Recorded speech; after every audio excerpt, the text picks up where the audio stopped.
প্রিয় বন্ধুরা, রাতের ঘুম আল্লাহ তাআলার বিশেষ এক নিয়ামত। সারাদিনের ক্লান্তি দূর করার জন্য, মন ও শরীরকে শান্ত করার জন্য আল্লাহ তাআলা আমাদের জন্য রেখেছেন ঘুম নামক প্রশান্তি। কিন্তু এই ঘুম যেন হয় বরকতময়, নিরাপদ ও ঈমানের আলোয় ভরা। এজন্য রাসূলুল্লাহ সাল্লাল্লাহু আলাইহি ওয়াসাল্লাম আমাদের কিছু দোয়া ও আমল শিখিয়েছেন। রাতে ঘুমানোর আগেই কিছু আমল করুন, যে আমলগুলো করলে আপনার রিজিক বৃদ্ধি পাবে, দুশ্চিন্তা দূর হবে আর আল্লাহর সন্তুষ্টি অর্জন করতে পারবেন ইনশাআল্লাহ। ঘুমানোর আগে করণীয় আমলসমূহ। প্রথমত, রাতের ঘুমকে প্রশান্তময় করতে, আরামদায়ক করতে এবং আপনি যদি চান যে সম্পূর্ণ রাতটা ঘুমানোর পরেও তা ইবাদতে পরিণত করতে প্রয়োজন, তাহলে আমাদের সর্বপ্রথম উচিত ওযু করা। ওযু করে পবিত্র হওয়া, কেননা যে ব্যক্তি পবিত্র অবস্থায় ঘুমায় তার আত্মা সেজদা করে থাকে। 2. সূরা আল ওয়াকিয়া পড়া। এই বিষয়ে আল্লাহর রাসূল বলেছেন, যে ব্যক্তি প্রতি রাতে সূরা আল ওয়াকিয়া পাঠ করবে সে কখনো দারিদ্র্যের সম্মুখীন হবে না। সুনানে বাইহাকির হাদিস। সূরা ওয়াকিয়া পড়ার পর সূরা মুলক পড়তে পারেন, যেই সূরা মুলক আপনাকে কবরের শাস্তি হতে রক্ষা করবে ইনশাআল্লাহ। 3. আয়াতুল কুরসি পাঠ করা।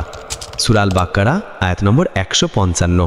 হাদিসে এসেছে, যে ব্যক্তি ঘুমানোর আগে আয়াতুল কুরসি পাঠ করে আল্লাহ তার জন্য এক অভিভাবক নিযুক্ত করেন এবং সকাল পর্যন্ত শয়তান তার কাছে আসতে পারে না।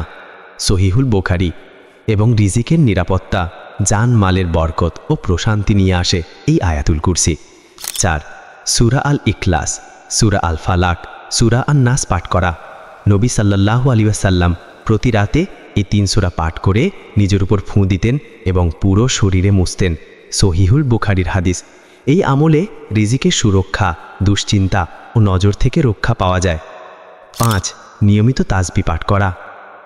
নবী সাল্লাল্লাহু আলাইহি সাল্লাম তার কন্যা ফাতেমাকে শিখিয়েছিলেন ঘুমানোর আগে 33 বার সুবহানাল্লাহ, 33 বার আলহামদুলিল্লাহ এবং 34 বার আল্লাহু আকবার বলো।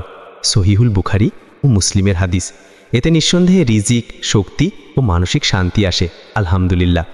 6. প্রতি রাতে সূরা কাফিরুন পড়া, তাহলে আপনি শিরকের গুনাহ থেকে রক্ষা পাবেন ইনশাআল্লাহ। 6. ঘুমানোর দোয়া পড়া। আল্লাহুম্মা বিসমিকা আমুতু ওয়াহিয়া। অর্থ, হে আল্লাহ, তোমার নামেই আমি বাঁচি আর তোমার নামেই আমি মারা যাই। সহিহুল বুখারী।